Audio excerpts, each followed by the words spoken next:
Hey, salut tout le monde, c'est Frandy Stark et bienvenue sur ma chaîne. Aujourd'hui, on va parler de l'annonce qui a popé le week-end dernier. Je ne sais pas quand est-ce que je vais diffuser cette vidéo, mais bien évidemment, je donne ma réaction concernant forcément le petit teaser qu'on a eu pour le film Dragon Ball Super Héros. Oui, 2 fois super. Le film est prévu pour 2022 au Japon, tout du moins. Peut-être nous 2023, on ne sait pas. Et on a eu un panel lors de la San Diego Comic Con où il y avait Masako Nozawa, le chanteur de Chala et Chala, je crois, Akio Ino et Ayashida Shio. Voilà, j'ai tout marqué parce que j'ai pas su retenir les noms par cœur. Ils nous ont donc présenté un visuel et quelques artworks faits par le maître Akira Toriyama. Bon, les gars, déjà, pour commencer, arrêtez de vous prendre la tête sur ce teaser. Ouais, on a eu la patate de vidéos concernant ce teaser et du coup j'en fais partie. Mais tant pis, il fallait que je fasse aussi une vidéo parce que je voulais en parler, mais pas forcément être carrément avoir une vague de haine, de la rage concernant ce teaser. Voilà, il n'y a pas non plus énormément matière à en parler. Il y a quelques trucs. Voilà, pour l'instant, on ne sait pas si ça va être un film grandiose, on ne sait pas si ça va être une petite histoire tranquillou, pemper, comme on en a déjà eu, voilà. Donc, c'est pas avec un teaser comme celui-là qu'on va commencer à se faire des théories de la mort qui tue, quoi. Donc déjà, dans un premier temps, on va parler du titre Dragon Ball Super Héros. Bon, ok, on est d'accord, vous qui avez l'habitude d'être sur ma chaîne, ça a un petit côté de My Hero Academia. Oui, un petit côté US du coup. United States. Amérique quoi. Enfin, on voit qu'ils veulent faire de l'œil au public américain, qui veulent, voilà, Funimation et Toei Animation, à mon avis, ils ont toujours leur gros partenariat et ils veulent du coup donner les premières images aux Américains et non pas aux Japonais. Bon, ça a toujours été au Japon avant, et là, c'est pas le cas. Donc, on sent quand même qu'ils veulent surfer sur ce côté aussi super-héros, parce que la tendance depuis 10-15 ans au cinéma, c'est quand même les super-héros, et ce qui marche en ce moment, c'est quand même les super-héros, ça a toujours été. Et donc, pourquoi pas allier super-héros et manga, voilà. Ceux qui kiffent les mangas, ils viennent, ceux qui kiffent les super-héros, ils viennent regarder le film. Normal. Sauf qu'il y a déjà un manga qui existe comme ça s'appelle My Hero Academia. Bon, après, oui, je suis d'accord avec vous, il y a aussi ce côté Super Dragon Ball Heroes. Voilà, il y a aussi ce côté-là, Dragon Ball Super Hero. Voilà, est-ce qu'ils ont voulu surfer là-dessus? Je ne pense pas. Voilà, on va dire que ça fait une pierre 3 coups, quoi. Donc, comme je disais tout à l'heure, on a eu quelques artworks de Akira Toriyama.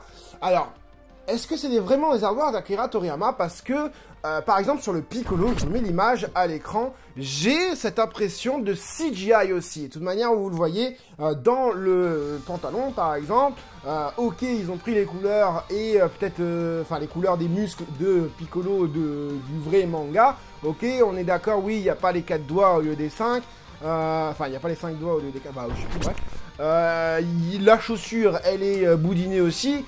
Ok, mais j'ai cette impression, après voilà, on nous a montré une vidéo sur YouTube ou sur le site, je sais plus, bref, sur le site officiel en tout cas, de la Comic Con bien sûr, où on nous montre, et c'est un peu pixelisé, donc tu sais pas en fait bien voir si c'est vraiment dessiné ou c'est juste dessiné pour la CGI. En tout cas, c'est quand même bien fait. On retrouve quand même, voilà, on n'est pas dépaysé du dessin. En tout cas, si c'est de la CGI, par exemple pour le Kulilin, et ils ont inversé les couleurs du haut et du bas. Ils ont mis une veste et un pantalon au lieu de, par rapport, je dis ça par rapport à 2018 quand on a eu, non, c'était pas 2018, c'était Fukatsu no F quand on avait les premiers artworks de Krillin. Enfin voilà. Et en même temps, Dragon Ball, au niveau panel sur un Jump Festa ou sur des événements comme ça, en ce moment, ils nous livrent pas trop grand-chose. Hein. On n'a pas grand-chose à se mettre sous la dent. Par contre, voilà, il n'y a pas d'événement. Putain, il y a une bande-annonce qui vient de popper sur Internet. Bim, Gogeta. les gars, faites ça bien, faites ça pendant un événement, un truc grandiose, on peut fêter ça, on regarde, tous ensemble, on est prêts, on nous met en condition parce qu'il va y avoir un événement. Là, c'est ce qui s'est passé, on nous a mis en condition pour un événement, et au final, on n'a eu que ça. Le seul truc intéressant, et d'ailleurs, la seule qui ressemble le plus à un dessin, c'est Pan. Oui, Pan, on ne sait pas si elle a 3, elle a 4, elle a 5 ans. Donc après, il y a eu des déductions et tout ça. Oui, ok, merci, la tenue, nanani, nanana, ok. Nous, ce qu'on veut voir, c'est du Trunks, du Goten. On veut même voir Bras si elle a grandi. On veut même voir Marron si elle a grandi. On est d'accord. Mais si ça se trouve, dans le film, on les verra même pas. Parce que peut-être que l'histoire prendra juste... Enfin, ce sera juste peut-être un pan de l'histoire. Oui, il y a eu une ellipse par rapport à Dragon Ball Super, l'animé, et une ellipse aussi par rapport au manga. Peut-être que le manga, à ce moment-là, finira pour démarrer le film et avoir une ellipse. Et après, peut-être revoir un animé, on ne sait pas. Je me fais des films. Pan, du coup, 3, 4, 5 ans, on ne sait pas. On va voir. Est-ce qu'on va avoir d'autres nouveaux chara-design? En tout cas, je l'espère. Parce que, franchement, et dites-moi si vous êtes d'accord avec moi, on commence à en avoir marre des chara-design qu'on connaît tous. Voilà, déjà pour le film, par exemple le film Tapion, on se disait tous, oui en fait Tapion il est venu du passé parce que il y avait plus grand chose à raconter par rapport au personnage que l'on connaît. Après il y a eu Battle of God, encore des personnages du passé, et on a eu Trunks, un personnage du futur.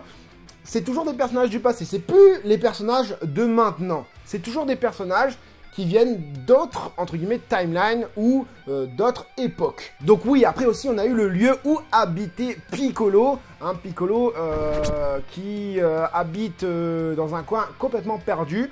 Le gars est en mode tranquillou pemper. Si le gars fait du Airbnb là-bas, mais il se fait un max de fric. Parce qu'on a, à mon avis, c'est ce qu'il doit faire. Parce que, vu la maison, vu la grandeur de la maison, déjà Piccolo ne mange pas. Déjà Piccolo, je sais même pas si il va à la selle. Je sais même pas si Piccolo dort. Donc qu'est-ce qu'il fait dans cette maison? Et en plus elle est toute minuscule. Est-ce qu'il y a un étage en dessous? Peut-être. Alors je sais pas comment il l'a construit. Est-ce qu'il a acheté les matériaux pour construire sa maison? Ou est-ce qu'il a trouvé l'argent? Enfin voilà quoi, il a dû le voler ou quoi, ou créer, ou je sais quoi, bref. Mais pour faire la babysitter, c'est pas à la porte à côté quoi, hein. Donc parlons de choses plus intéressantes, on va parler du coup du teaser. Oui, le teaser, c'est exactement quasiment la même animation qu'on a eu en 2017 ou 2018, du coup pour le film Dragon Ball Super Broly. D'ailleurs dans les titres, ils sont vraiment pas chiés, hein. Bref, cette fois-ci, le teaser utilise une nouvelle technique, la CGI. Et non pas la CGI. Oui, c'est une technique 3D, des images de synthèse. C'est souvent utilisé dans le monde du cinéma, surtout pour les films en live. Souvent utilisé chez Marvel, par exemple. Oui, aussi chez Disney, mais je veux dire, chez Marvel, c'est beaucoup plus utilisé en mode pro, tu vois. Quand tu vois Iron Man vieux, enfin d'aujourd'hui, et avec la CGI, le voir jeune en train de parler avec son père et tout, dans une vidéo et machin, j'essaierai de vous mettre l'extrait à l'écran. Franchement, je trouve que, quand moi j'ai vu ça, j'ai dit... mais les gars, ils déchirent quoi. Donc oui, cette CGI permet de rendre jeune ou rendre plus vieux certains personnages. Mais dans le cas présent, on est sur de l'animation. La CGI est souvent utilisée pour gagner du temps. Voilà, en fait, ce qui se passe, c'est qu'ils font comme un genre de patron, si vous voulez, un genre de squelette en mode synthétique. Ils dessinent autour et après, ils arrivent à les faire prendre vie grâce à l'animation qu'ils donnent. Mais cette technique, pour le moment, n'est pas oufissime au niveau de l'animation. En tout cas, on a pu le voir dans le film Dragon Ball Super Broly en 2018, au moment où justement il passe dans une autre dimension justement. Et heureusement qu'ils ont dit que, enfin ils ont montré un peu qu'ils avaient cassé un peu cette dimension, qu'ils étaient passés dans une autre dimension. Du coup, leur physique avait un petit peu changé.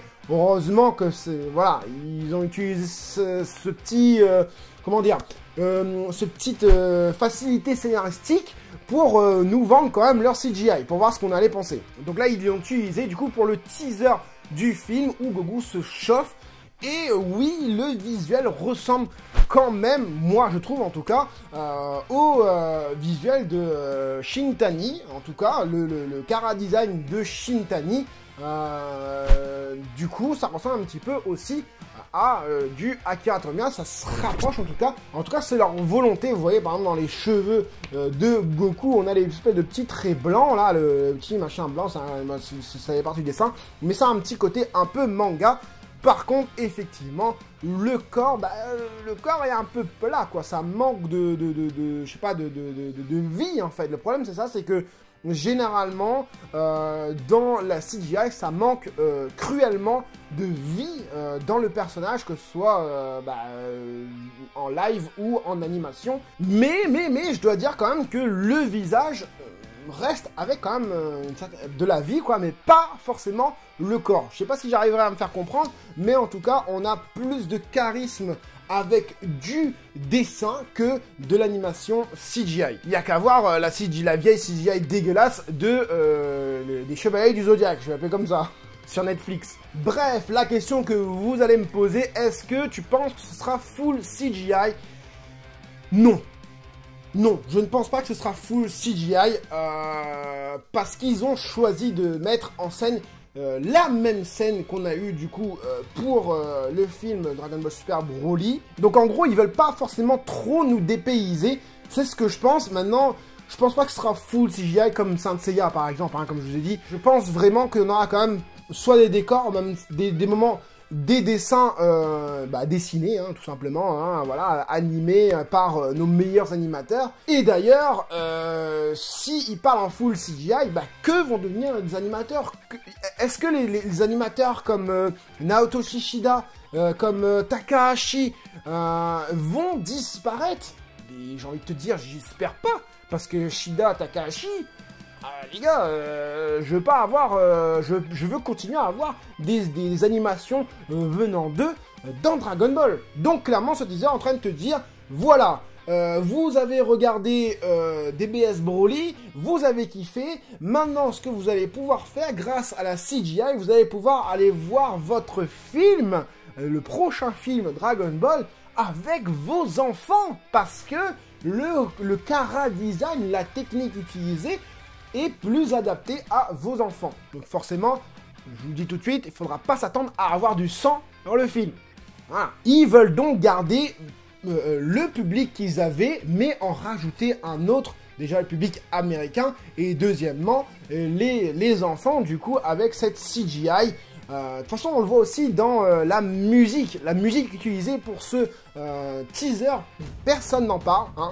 J'ai vu pas mal de vidéos concernant ce teaser, mais personne ne parle de cette musique qu'on entend, les drums qu'on entend derrière. Les drums qu'on entend derrière, ça me fait beaucoup penser au deuxième ou troisième, la troisième bande-annonce de DBS Broly. C'est exactement les mêmes drums, vous savez, quand il y a le vaisseau qui arrive de Freezer comme ça. Après, on voit les Tokusentai, Ginyu Tokusentai arriver, tout ça. Et c'est les mêmes drums, les mêmes percussions au début de cette animation, en tout cas. Après, il y a un truc que j'ai pas parlé aussi, c'est l'effet saccadé dans cette CGI. Alors là, par contre, je ne comprends pas. On a un effet saccadé dans ce teaser. Est-ce que c'est juste parce que c'est un teaser, ça a été fait à la va-vite? Mais non, ça peut pas être fait à la va-vite parce qu'ils ont annoncé qu'il va y avoir un truc à la Comic-Con. Donc en fait, j'espère que cette CGI, dans le film en tout cas, ne sera pas comme ça tout le long du film. J'espère que cet effet saccadé ne sera pas comme ça tout le long du film, parce que là par contre, ils vont perdre les anciens, ça c'est sûr et certain. Nous on aime le côté fluide, ok, la CGI permet d'avoir un côté beaucoup plus énervé, mais si dans les mouvements lents, les mouvements de caméra assez lents, où on vient tourner comme ça, machin, et c'est saccadé, voilà, le nombre d'images par seconde, IPS, ça doit pas dépasser les 5-6 images, quoi. Normalement, on est à, voilà, je crois que 60 ou 40 images FPS, ou je sais plus quoi, IPS, pardon. Voilà, je sais plus exactement, 25 images par seconde, voilà. Le nombre d'images par seconde, on retourne, voilà, aux années 90, quoi. Et encore, en années 90, c'était meilleur. Bref, alors, cette CGI, est-ce qu'elle va me déranger ou pas? Bah oui et non. Maintenant, ce qui se passe, c'est que je commence à... Enfin, je fais confiance... Enfin, pour l'instant, j'espère qu'ils vont pas me briser ma confiance, en tout cas, en Toei Animation. Je sais, c'est pas Disney. Je fais confiance au fait qu'ils disent que, ben, ils sont en train d'augmenter leur niveau de qualité au niveau CGI. On est quand même sur Toei Animation qui brasse quand même pas mal de millions bah, voilà, des chiffres d'affaires par an, même des milliards, ça se trouve. Si, je leur fais confiance. Ça se trouve, ils ont voulu mettre le budget dans Dragon Ball. Ouais, moi je leur fais confiance. Après, c'est vrai que cette CGI fait un petit peu aussi jeu vidéo. Hein, on l'a comparé à Kakarot, on l'a comparé à Dragon Ball Fighter Z. Moi, je trouve que ça ressemble plus à du Dragon Ball Fighter Z. Enfin, je pense que le rendu qu'il va y avoir sera plus ça. Forcément avec bah, des couleurs un peu plus travaillées, un peu plus réalistes, un peu plus côté dessin, tu vois. Je pense que ça va être, voilà, pas de la 3D, mais genre la 2,5D, comme ils nous l'avaient vendu pour Dragon Ball Fighter Z. Donc oui, je ne pense pas que le film sera full CGI. Après, on se dirige...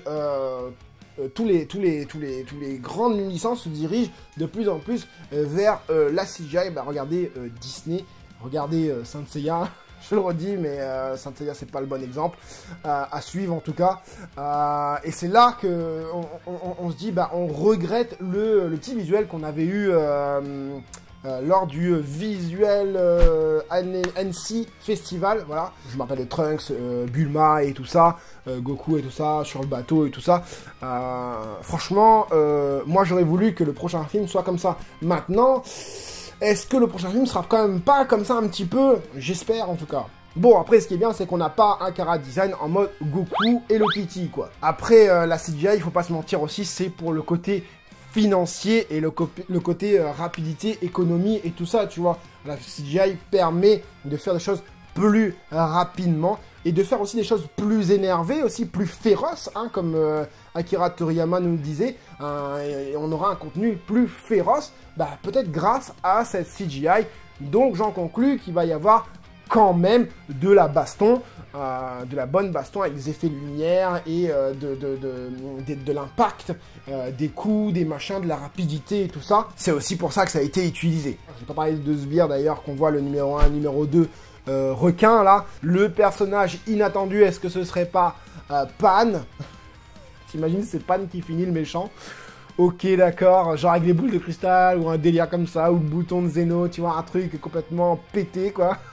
En tout cas, voilà, je n'ai plus grand-chose à dire sur cette annonce, à part, voilà, le fait... on est dans l'attente, pas besoin de faire de grosses théories, pas besoin de tout de suite vous prendre la tête. Bah, si c'est en CGI, c'est en CGI. Maintenant, moi, ça me fait juste un petit peu chier par rapport aux animateurs qu'on a l'habitude d'avoir. Enfin, t'imagines quoi? Enfin, je sais pas. C'est comme si qu'on te disait, toi qui es collectionneur de figurines, que les sculpteurs genre Nakazawa, Varrock ou encore Manabu Yamashita allaient être remplacés par des gars qui font des sculptes sur ordinateur. Tu as envie d'acheter la figurine? Personnellement, pas tout de suite. Je vais attendre que le concept, le procédé évolue, gagne en qualité et tout ça. D'ailleurs, ça se trouve, c'est ce qui se fait déjà. Hein, des ordinateurs qui font les figurines, ça ne m'étonnerait pas qu'on nous ait déjà vendu ce genre de conneries. Bref, en tout cas, je suis dans l'attente et je vous conseille de faire de même. Soyez patient, n'ayez pas tout de suite la rage contre Dragon Ball. On sait que Dragon Ball aujourd'hui n'est pas une référence. En tout cas, DBS n'est pas une référence dans le domaine du manga. Elle était avant. En tout cas, moi, c'est ce que je pense. Et je pense qu'il y en a beaucoup qui pensent ça. On est un peu, je trouve, un peu arriéré. Oui, je le dis, DBS, je suis pas forcément super fier de DBS. En tout cas, dans la voie dans laquelle ils vont. Je pense que la prochaine bande-annonce, enfin la vraie bande-annonce, ou en tout cas un vrai teaser où ça nous montre un peu plus le film, ce qui va se passer dedans, va popper d'ici quelques semaines. C'est ce qui avait été fait, je crois, pour DBS Broly. Je crois que 3 semaines après, un délire comme ça, ou 2 semaines après, on avait eu une vraie bande-annonce qui avait popé sur Internet. ou sinon ça va popper lors d'un prochain événement. Donc je vous laisse le soin de regarder c'est quoi le prochain événement au Japon et de voir s'il y a du Dragon Ball, et à mon avis on aura une bande-annonce. Voilà, j'espère que cette petite vidéo réaction vous aura fait plaisir. Je vous retrouve en commentaire pour me dire Franzy, moi je pense ci, Franzy, moi je pense ça, je suis d'accord avec ci, je suis d'accord avec toi, voilà. J'ai hâte de vous lire dans les commentaires. N'hésitez pas aussi à vous abonner pour ceux qui découvrent ma chaîne grâce à cette petite réaction, de mettre le gros like, la petite cloche aussi. Voilà, c'était Franzy Stark, à la prochaine.